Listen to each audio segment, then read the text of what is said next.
অসম চিকিৎসা মহাবিদ্যালয়ৰ দাঁতৈ কাষৰীয়া অঞ্চল চেগুনিবাৰী বৰ্মন নগৰ ৰাইজে অৱশেষত নিজৰ গাঁঠিৰ ধন ভাঙি বনাইছে ৰাস্তা।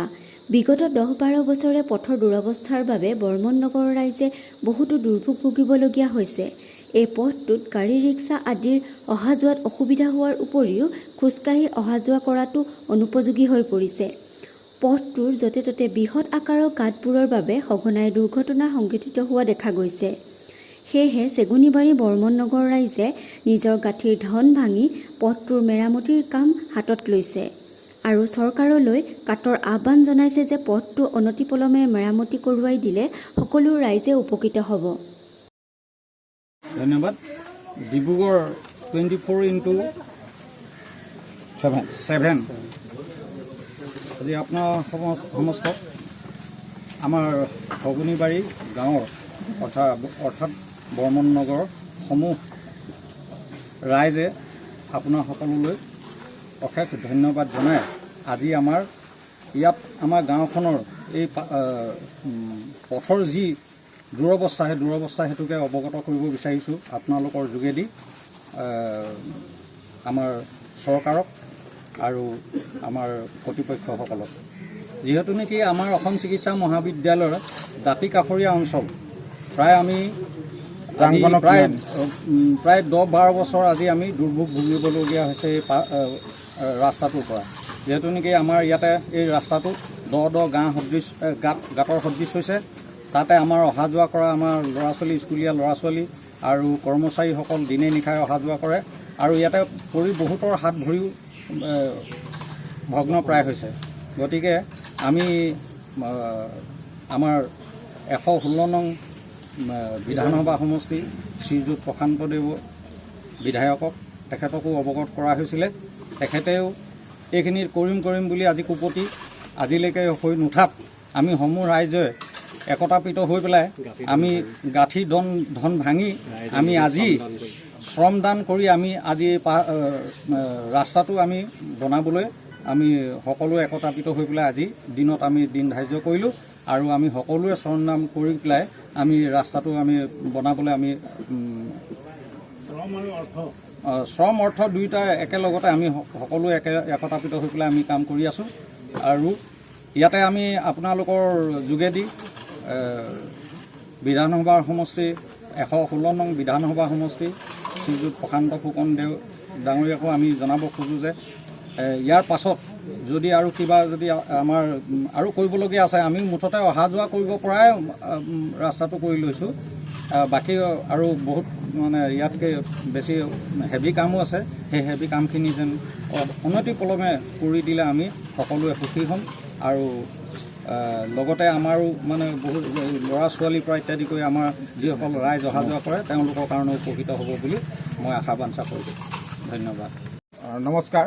পোনপ্ৰথমবাৰৰ বাবে আমাৰ ডিব্ৰুগড় 24x7 আমাৰ যিটো ছ'চিয়েল মিডিয়া আমাৰ যিটো নিউজ তেখেতলোকলৈ আমাৰ চেগুনিবাৰী বৰ্মন নগৰ বাসিন্দাসকলৰ পৰা আন্তৰিক ধন্যবাদ জ্ঞাপন কৰা হ'ল। আমি আজি আপোনালোকৰ ছ'চিয়েল মিডিয়াৰ থ্ৰুৱেদি আমি আমাৰ চৰকাৰৰ শাসিত আমি 116 নং বিধানসভাৰ সমষ্টি আমাৰ লোকেল বিধায়ক প্ৰশান্ত ছাৰলৈ আমি বিশেষ অনুৰোধ জনাওঁ যে আমি যিখিনি ভুক্তভোগী হৈ আছোঁ আজি 8 বছৰে ধৰি তেখেতে যাতে আমাৰ এই কামখিনি সম্পূৰ্ণৰূপে সুচাৰুৰূপে কৰি দিয়ে। তেখেতে নকৰাৰ ফলত তেখেতৰ গাফিলতিৰ ফলত আমি ভাবোঁ আমাৰ যিখিনি কষ্ট উপভোগ কৰিব লগা হৈছে সেইকাৰণে গাঁৱৰ ৰাইজে সকলোৱে মিলি আজি আমি ডেটত 23/7/2023 আমি আজি ঠিক কৰিলোঁ যে সকলোৱে গাঁঠি ধন ভাঙি শ্ৰমদান কৰি আজি ৰাস্তাটো মেৰামতিৰ ক্ষেত্ৰত অকণমান আগবাঢ়ি আহিলোঁ।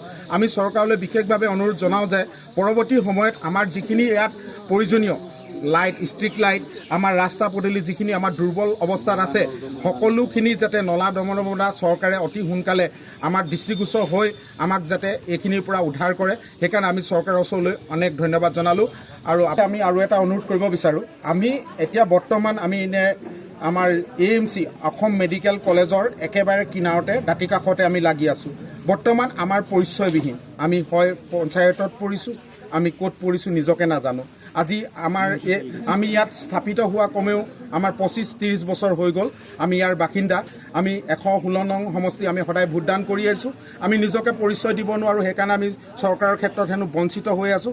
আমি ভাবোঁ আমাক অতি শীঘ্ৰে কোনোবা এটা স্থানত আমাৰ নিজৰ পৰিচয় দিয়ক। আমি পঞ্চায়তত পৰিছোঁ নে আমি মিউনিচিপালিটিত পৰিছোঁ, চৰকাৰলৈ আমাৰ অনুৰোধ থাকিল। ধন্যবাদ। নমস্কাৰ, এই চেনেললৈ আপোনাক ধন্যবাদ থাকিল।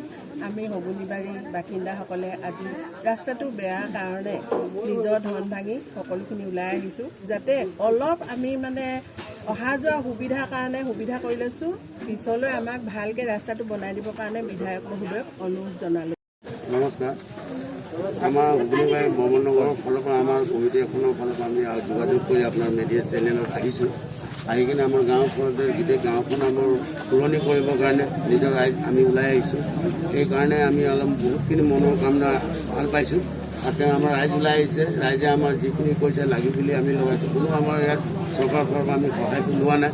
আমাৰ নিজৰ গাঁৱৰ ফালৰ পৰা আমি নিজে টকা পইচা দি যেনেকৈ দুখীয়া হওক বা যিয়ে হওক তেনেকুৱা ধৰণৰ আমি মানুহ মিলি কিনে আমি নিজৰ ৰাস্তা পদূলিবোৰ আমি ঠিক কৰিবৰ কাৰণে আমাৰ আপোনাৰ বিজেপি পাৰ্টি এটা আছে আমাৰ গাঁৱত। সেই বিজেপি পাৰ্টিৰ ফালৰ পৰা আমি নিজে সহযোগিতা কৰি আমি গাঁৱৰ মানুহখিনি ওলাই আহি কিনে ৰাস্তা পদূলিবোৰ ঠিক কৰিব ওলাই আহিছোঁ। আৰু ল'ৰা ছোৱালী আছে ইয়াত, বহুত সৰু ল'ৰা ছোৱালী আছে, স্কুল অহা যোৱা কৰে। তেওঁলোকৰ কাৰণে আমি দেখি বহুত বেয়া পাইছোঁ, মনত দুখ লাগিছে। চৰকাৰী কৰ্মচাৰী আমাৰ ইয়াত বহুত আছে, আমাৰ মেডিকেলতে কৰ্মচাৰী বহুত আছে। তেওঁলোকে ৰাতি 1, 2, 3 গোটেই ৰাতি মানুহ অহা যোৱা কৰি থাকে। লাইট চাইট নাইকিয়া, গছ গছনিবোৰ বহুত বেয়া হৈ আছে। ৰাস্তা পদূলি কাৰেণ্ট আহিলে কেতিয়াবা বতাহ ধুমুহা আহিলেও আপোনাৰ ইয়াত গছ গছনি পৰিলে ৰাস্তা 2-3 দিন বন্ধ হৈ যায়। তেনেকুৱা ধৰণৰ আমাৰ ইয়াত কোনো বাহিৰৰ পৰা তেনেকুৱা মানুহ আহি কাম কৰি নাযায়। আমাৰ নিজৰ গাঁৱৰ ল'ৰা কমিটিৰ ফালৰ পৰাই আমি সংঘৰ ফালৰ পৰাই আমি কামখিনি কৰি কিনে এই কামটো হাতত দিব লাগে, এইটো কামটো ষ্টাৰ্ট কৰি